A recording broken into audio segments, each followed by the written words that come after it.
So it's still the Eastern Business Report on the Afia Business Morning. I'm Nnamdi Obanya. Like I promised you, we'll be discussing the role, issues, and impact of power on businesses in the region. And with us is someone who is probably the best person to talk about that. The head of corporate communications for the EEDC, Mr. Emeka Ezeh, is here with us. But first, a brief background. Now, Nigeria has had power issues since anyone alive was born. Nobody has been able to solve it. And even when tourists are visiting space from other countries, we are unable to guarantee 24 hours power in a single building for 365 days. Power should be given, given that it's the main driver for industry. Recently, there has been some activity, some negative, like communities in Imo threatening to sue, and the Catholic Seminary in Enugu, which is also threatening legal action after what they called a disconnection. But on the other hand, there are also positives. The Enugu state, for example, has entered into a special agreement to bring up what is main power. They have their own regulatory commission, and it seems as if there's more of a decentralization of power provision, at least for last mile provision. And of course, like I said, I have with me in the studio the head of corporate communications for EEDC, Mr. Emeka Ezeh. Good morning. Good morning, Nnamdi. Let me start from here, because it's something that we are confused about. The arrangement between the Enugu state government and EEDC for another entity, because they now have their own electric regulation commission. So we stopped seeing EEDC on buses in Enugu, we started seeing MP. So people are confused. Is it that EEDC has left Enugu? So what exactly is the situation with that? Okay, thank you very much. EEDC, of course, you know that the head office of corporate headquarters of EEDC is in Enugu. So EEDC is still in Enugu. But what happened is that, there was a revised Electricity Act, which was signed 2023 by the president. That allowed states to now play within the electricity space. Before now, electricity has always been in the exclusive list. Now is in the concurrent list, which allows states to generate, transmit, and distribute. So that gave rise to the states enacting a law to empower them to do so by the State House of Assembly. And that also gave rise to the state setting up its own electricity regulatory commission, which sought oversight function from NEC, which is the national body that regulates electricity.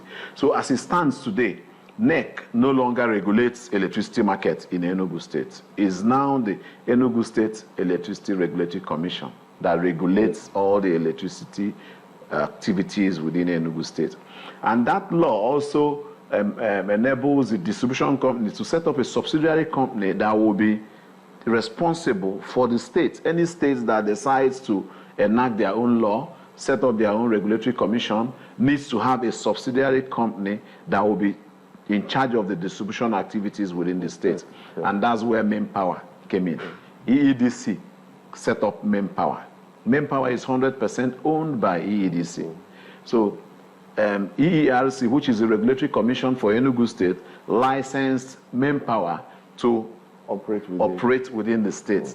So if, for example, there are other players that are interested in coming in, of course, that's one of the reasons for liberating the market so that investors can come in. So states are now creating an enabling environment for investors to come in and set up, their facilities to improve on the quality of service Enugu customers are getting. So the EERC will now dictate the pace. They will now draw up the regulations that main power is to adhere to strictly. Otherwise, sanctions will be.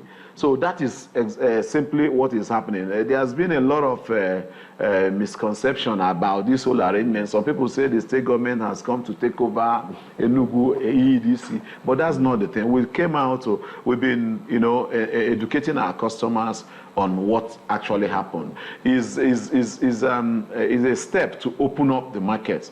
The governor has his own vision, which is to transform the state, and this is a major step towards actualizing that vision. Power, like you mentioned in your intro, power is central to everything that we want to do. all these socio-economic activities depend on power. And where there's no power or where there's limited power, it limits the progress you're going to make. So for starters, he was the first to embrace that window and set up its own market. And a lot of investors are coming in. They've issued license to about 2 generation companies. You can imagine when these generation companies keep coming in and license is issued to them, energy will be generated, and some areas that we are not able to serve will be served. And it will also increase the allocation or the quantum of energy that Enugu state customers are enjoying. So, I mean, it's fantastic that, but you see, there's one thing I was happy when you said something, but there's something I'm not hearing that worries me. And I know you are the distribution end, but there's something Femi Otedola said once, that was when they launched Geregu Power. And he said that we will keep having electricity problems because the grid is controlled by the TCN, which is controlled by the federal government. And that till that is privatized, everybody is just trying. So is that a statement you agree with? Anyway, without passing blames here, I will say that each of the members of the value chain, they have their own issues. Yeah. Okay? But the transmission being in the center, all effort that is being made is dependent on the transmission. If the transmission, for instance, if all the GENCOs begin to fire in full capacity, the transmission is not able to wheel whatever they are going to generate. And that is where he's pointing at. That space something needs to happen there drastically to be able to address the challenge that we are having in the country today. We've had situations where statements are made that the transmission capacity cannot wheel over 6,000 megawatts. So investments, there's this cement investment, a lot of other investments that are geared towards strengthening the transmission. There has been other suggestions to decentralize the grid so that you don't have a central grid. So these are suggestions, proposals being put on the table. But as it stands today, transmission is still being 100% run by government. So it's not being run like the discos and the GENCOs that are now privatized. And, this public sector orientation and private sector orientation, that's what we are faced with. So to a large extent, a lot needs to happen in the middle so that every member of the value chain will be on their toes, delivering as much as what they're supposed to do. That will also help the distribution end to, do more, strengthening their own infrastructure to evacuate the energy once they are generated and wheeled to them. So all members of the value chain need to, dust up their ends. There's I ask this question because, I'm seeing what's happening in Aba, where Aba have their own power, their own independent power project. They will still have geometric power in Aba. And EEDC is still operating in Aba. EEDC is only in Umuahia. Only in Umuahia. Yeah, Aba and Ariara is now ceded to Aba Power. Aba Power, yes. Yeah, that's the power distribution company that is. So it's only in Umuahia that EEDC is operating. In the whole of the state? In the whole of Abia State. Not even in Afia or anyway, just Umuahia? Afia is still under that Umuahia. Okay. I ask this because, you talked about more people coming into Enugu. So I wanted to ask if, does EEDC already have a template for this, like if other people are coming into the states? And do you think that more people need to come in, or do you think that EEDC has the capacity, if we are to optimize and maximize industry in the southeast? Like I look at Aba, they've seeded, and we still have the Aimba Economic City coming up after Aba. Do we have enough distribution companies in the southeast? Is EEDC's capacity enough, or do we need more capacity, or is it generating capacity we need? Or like you mentioned, which is what made me excited again,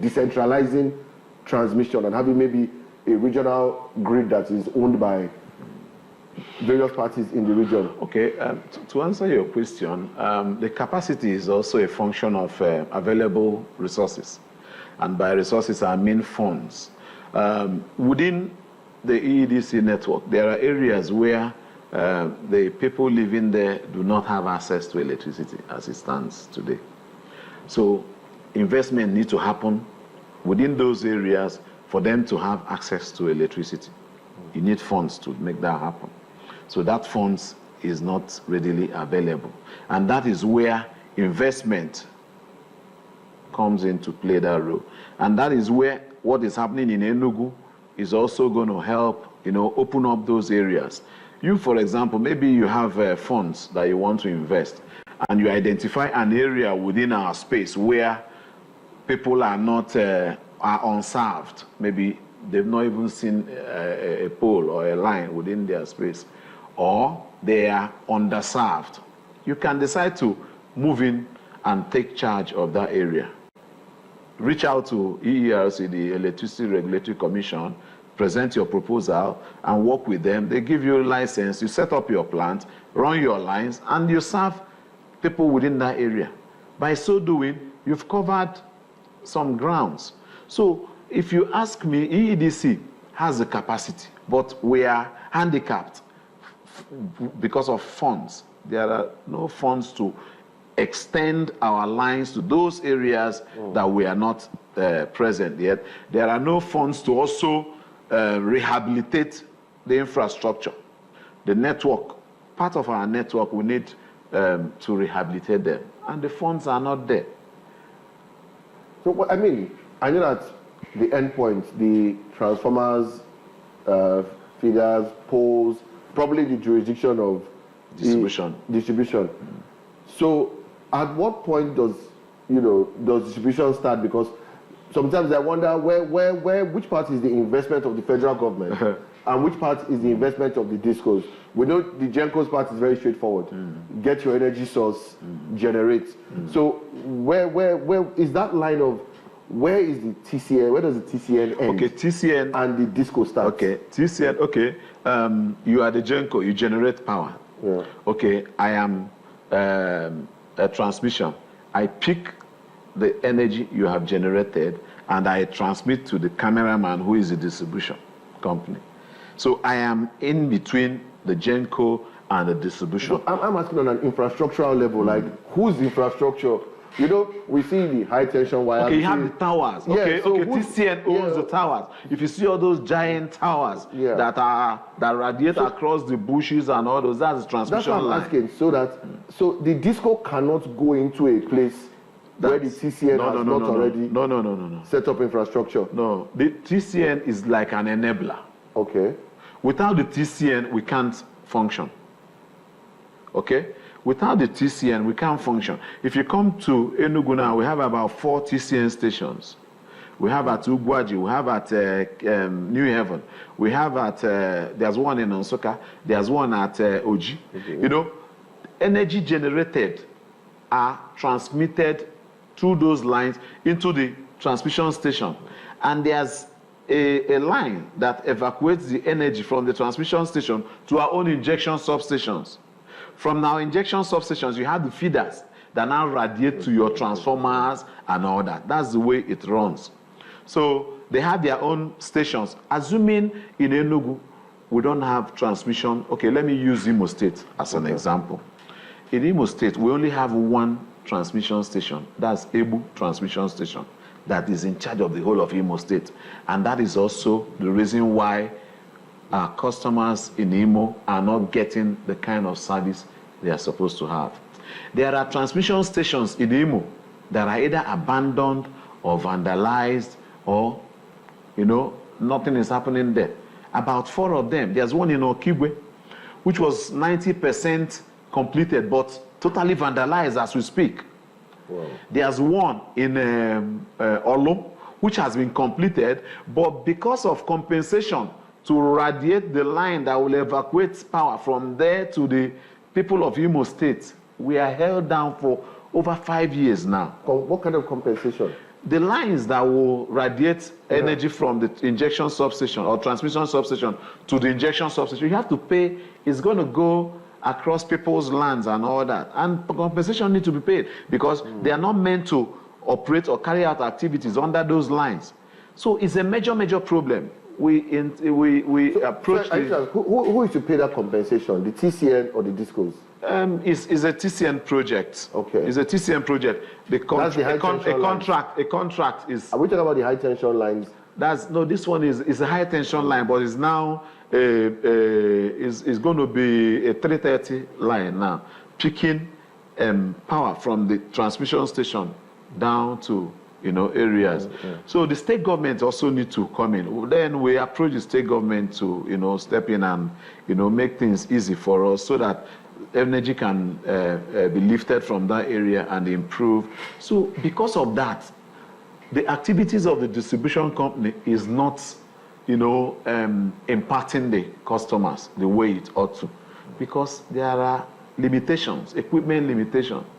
If you have only one transmission station serving the whole of Imo State, is a big challenge. But the good news is that there's a 1/63 Mobitra transmission station that is now 90% completed at Futo, which will serve that area, Futo area, airport area, and New Owerri. So if that one is completed, is almost completed, once that one is energized, it will improve the supply to customers within Imo State. So to make it clearer, the distribution companies cannot effectively function without the transmission company. So all those protests we've been seeing, well, not the recent ones of the community, but coming to this most recent one, but we've also had previous ones where there was a lot of blackouts in Imo. People were protesting the blackouts. I know our correspondents there used to always call us. We used to have issues getting reports from Imo because camera batteries, phone batteries could not be charged. So all those things are the root of the power supply is the fact that there are not enough transmission stations in Imo. That is for Imo. For Imo is a very peculiar one, and we've been on it. And the transmission company, there was a session we had sometime. The TCN was there, and they explained everything. We even visited some of the stations. The equipment that were mounted there were all cannibalized. They vandalized everything. And there's also one of the challenges that we have. A community that, have been fortunate to attract this kind of investment, you're not able to protect it. The millions and billions of naira invested in that infrastructure and nothing to show for it. A project that is 90% completed, vandalized, and people who live within that community and they were not able to. You see, the earlier we begin to take ownership of some of these infrastructures, the better for us. Now, everybody is feeling the pain. A single transmission station serving the whole of Imo State. You now have a lines running, very long, lengthy lines, instead of having them in bits, so that you'll be able to trace if there's a fault, for instance, you need to run from pillar to post.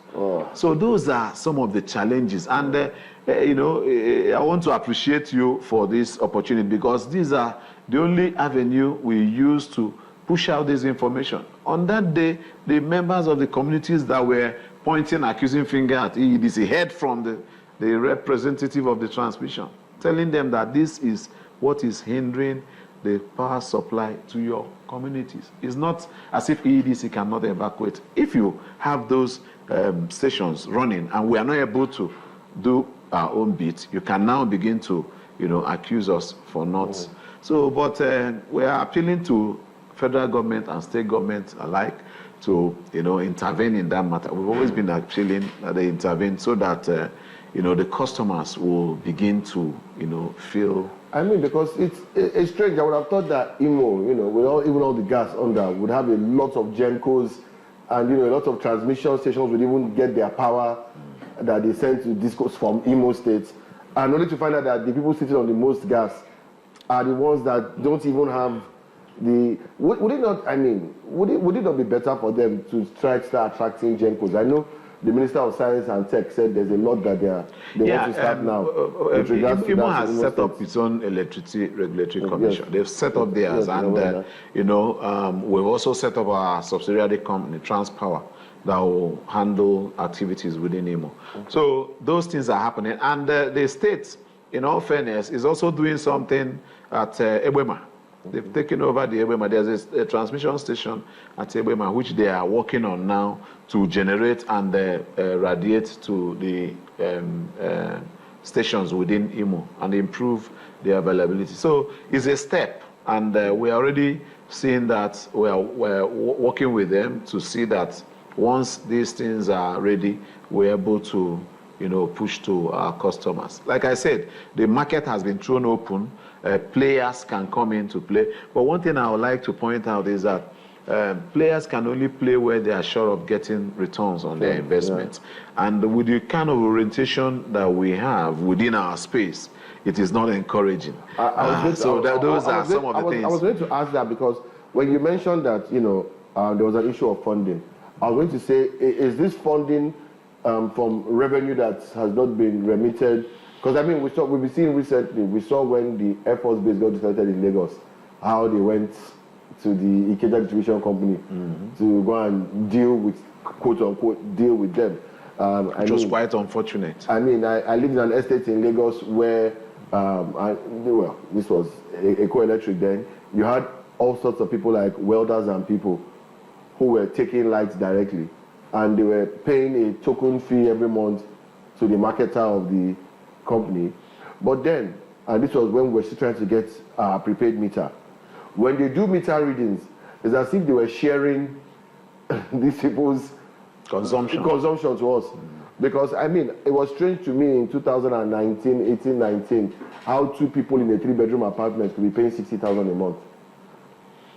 Anyway, so those are some of the things that we talk of the orientation of people, but there are also sometimes when, and this is why people tend to react when they see this kind of bills before they hear the reason, because of things that have happened like this in the past, where we've seen crazy bills where my bill is 18,000, the tariff hasn't changed, the usage hasn't changed. In fact, I'm homeless, then my bill is 30,000.